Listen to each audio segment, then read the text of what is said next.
Welcome back to Bible Truth. In our last episode, we saw that before God's kingdom could be fully established, there would first be a time of judgment. Nations would resist, the earth itself would shake, and God's justice would be revealed.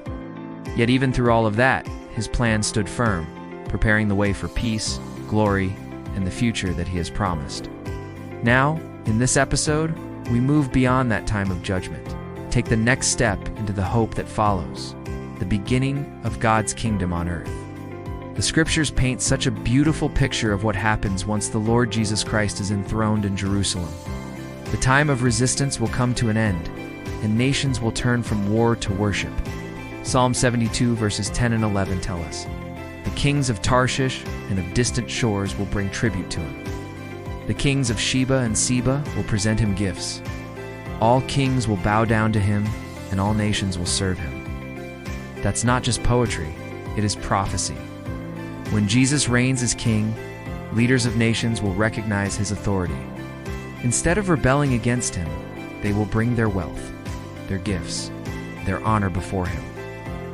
Zechariah chapter 14 verse 16 confirms this vision. It says, "Then the survivors from all the nations that have attacked Jerusalem will go up year after year to worship the King, the Lord Almighty, and to celebrate the Festival of Tabernacles." Think about the transformation described here. Nations that once resisted, that once fought against God, will now come humbly to Jerusalem to worship the King. Instead of conflict, there will be peace. Instead of pride, there will be humility. Instead of division, there will be unity under the righteous rule of Christ. This is the true beginning of God's kingdom on earth, a time when all nations recognize the Lord Jesus Christ as King, and when the world is filled with peace, service, and worship.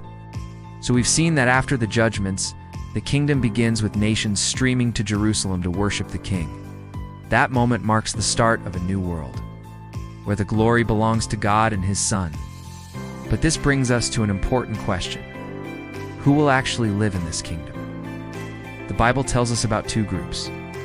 The first are the immortal rulers, the saints, raised and changed to reign with Christ. The second are the mortal citizens, the survivors, those who will live as people under the reign of Christ. In our next episode, we'll explore these two groups more deeply as we continue to unfold God's glorious plan for the future. So stay with us here in Bible Truth. Let us uncover the hidden truth.